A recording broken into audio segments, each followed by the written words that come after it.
Good morning 10th class English medium Hindi medium students most welcome in this video. देखिए बेटा, कल की video में हम जो बात कर रहे थे कि समतल दर्पण से किस प्रकार प्रतिबिंब बनाते हैं, आपको बताया कि समतल दर्पण से बनने वाला प्रतिबिंब आभासी होता है, सीधा होता है और वस्तु के बराबर होता है।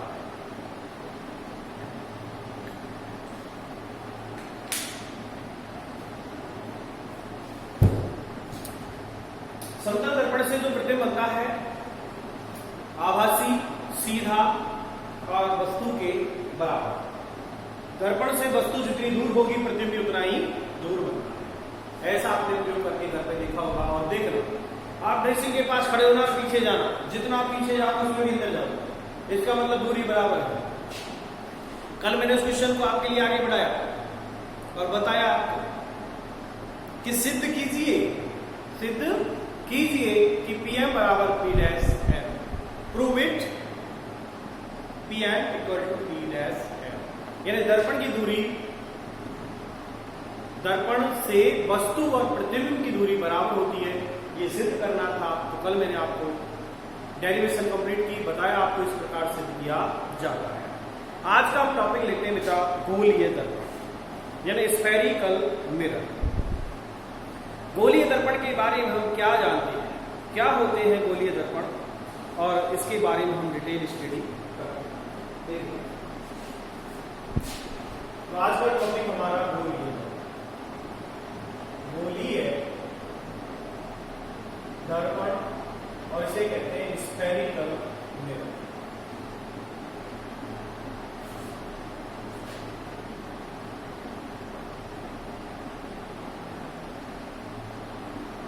Spherical mirror.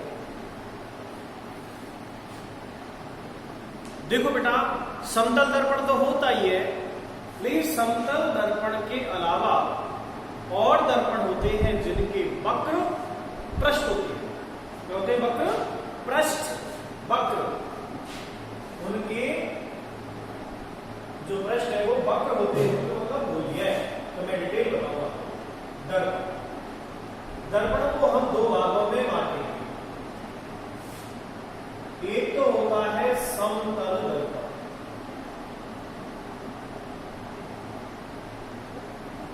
ठीक है, और दूसरा होता है गोलीय दर्पण।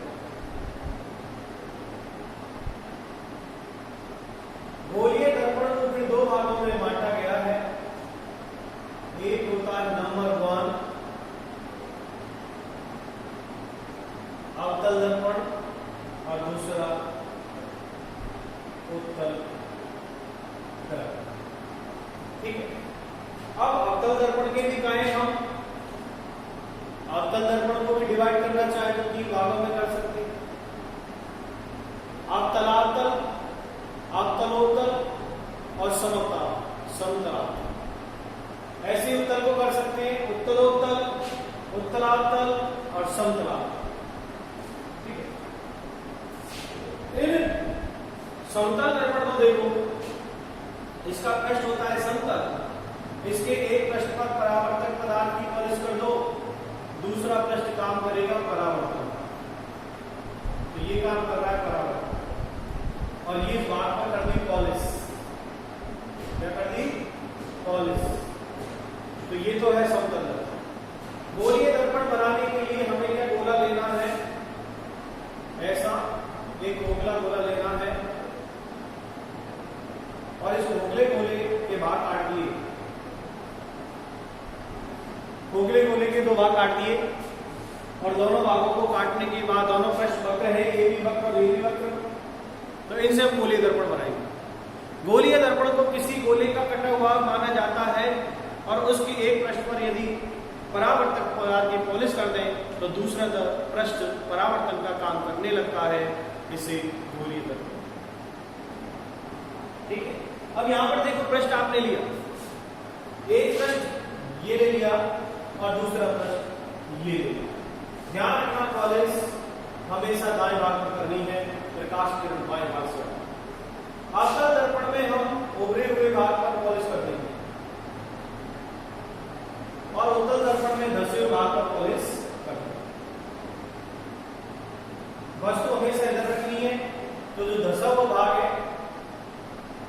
ये भाग है धसा हुआ, तो धसा हुआ भाग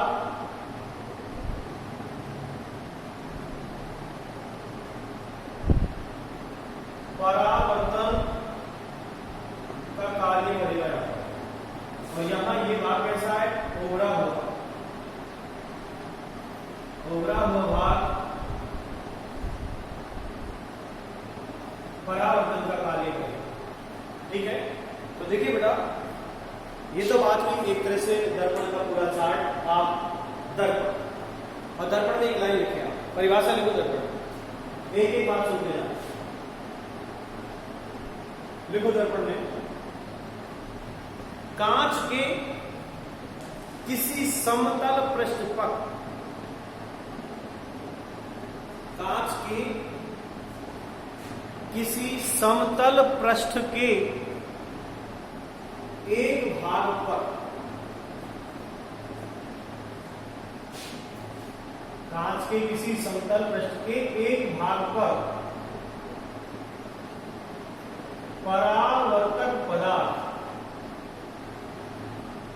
चांदी अथवा निकल, ये धातु है, चांदी अथवा निकल, जैसे ये कांच का पृष्ठ है और एक पृष्ठ पर पॉलिश कर दी है, चांदी या निकल। कांच के किसी समतल पृष्ठ के एक भाग पर परावर्तक पदार्थ की पॉलिश कर दी जाए तो दूसरा पृष्ठ,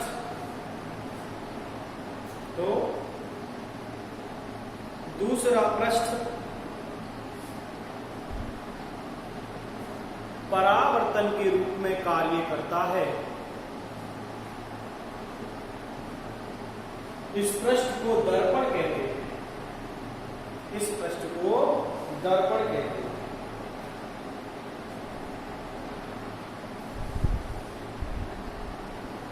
दर्पण दो प्रकार के होते हैं। पहला, नंबर एक समतल दर्पण और नंबर दो गोलीय दर्पण। ऐसा चार्ट बना लेना, आपको समझ आ जाएगा।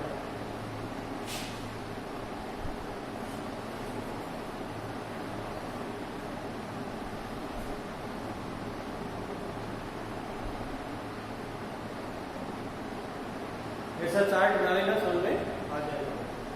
बना लीजिए। पहला लिखो समतल दर्पण और एक लाइन लिख देना इसमें, जब किसी कांच के यानी दर्पण की परिभाषा ही समतल दर्पण है। जब किसी कांच के समतल पृष्ठ के एक भाग पर परावर्तक पदार्थ की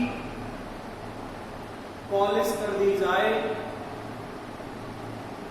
और दूसरा पृष्ठ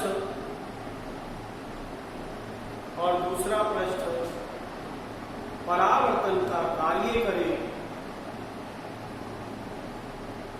इसे समतल दर्पण कहते हैं।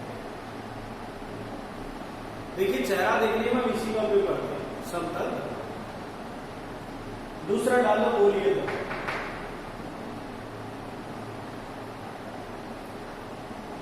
देखो, गोलीय दर्पण बनाने के लिए कांच का गोला लेना है और उसके भाग काटने।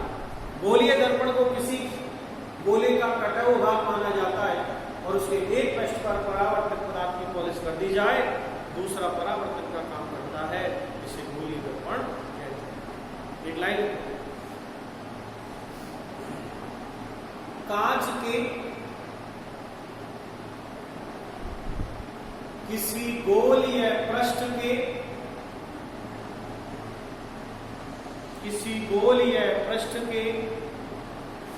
एक भाग पर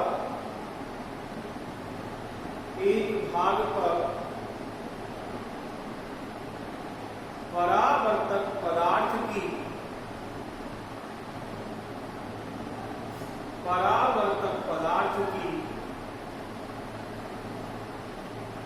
पॉलिश कर दी जाए उसका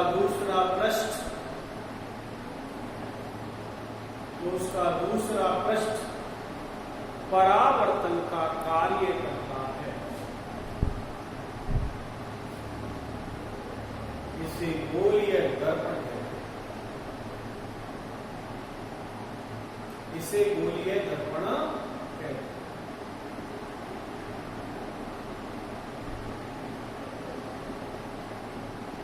गोलीय दर्पण दो प्रकार के होते हैं। गोलीय दर्पण दो प्रकार के होते हैं।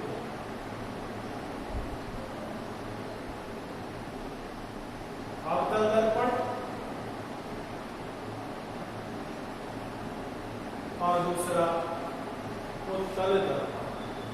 Concave mirror and convex mirror. पहला डाल दो बेटा,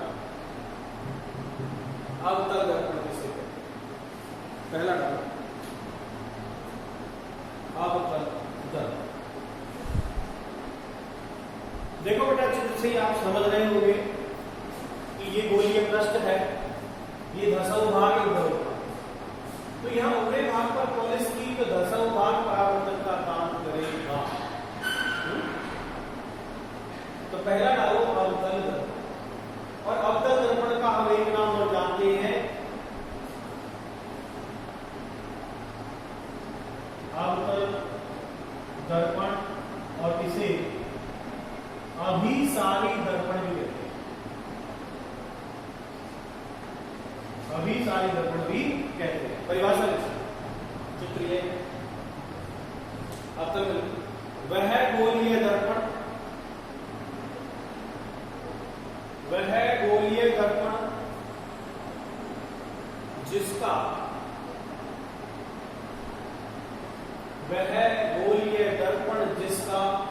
धसा हुआ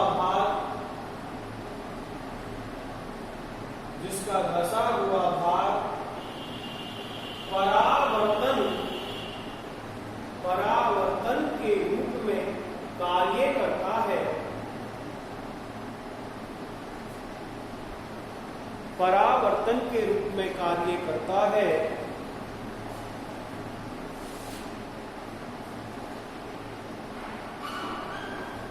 तो उसे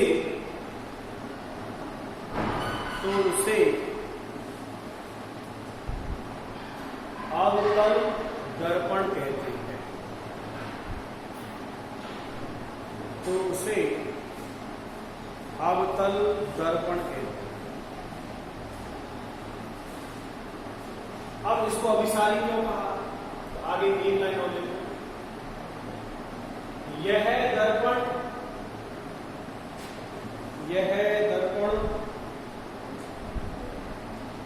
प्रकाश की किरणों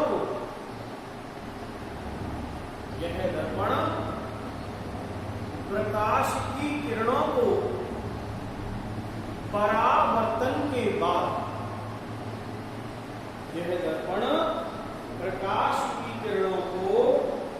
परावर्तन के बाद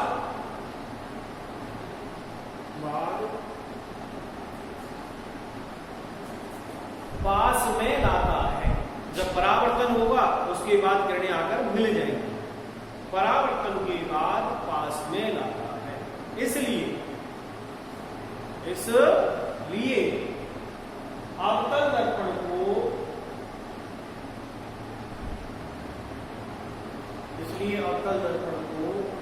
अभिसारी दर्पण कहते हैं।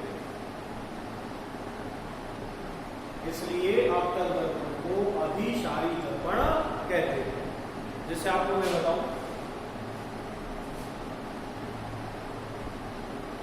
ये अवतल दर्पण, ठीक, ये इसके मुख्य अक्ष, ये ध्रुव। तो जब भी प्रकाश की किरण इस पर आएगी, टकरा करके ये पास में आ गई ना मुख्य अक्ष, और जाएगी, ये टकराएगी इस तरह, और आएगी इस तरह टकराएगी, और जाएगी इस तरह।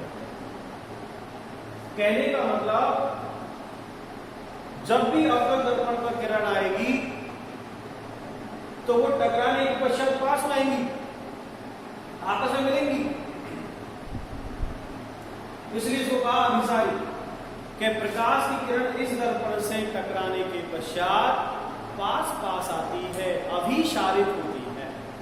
प्रकाश की किरणें टकराने के पश्चात अभिसारित होती है, इसलिए इसको कहा जाता है अभिसारित। ठीक है, ये स्थिति है। दूसरा, इसके विपरीत जो उत्तल दर्पण है वो इसके विपरीत है। आपने जो यहां पर पढ़ा उसको उल्टा करना है। तो अवतल दर्पण और दूसरा उत्तल दर्पण, और इसका नाम है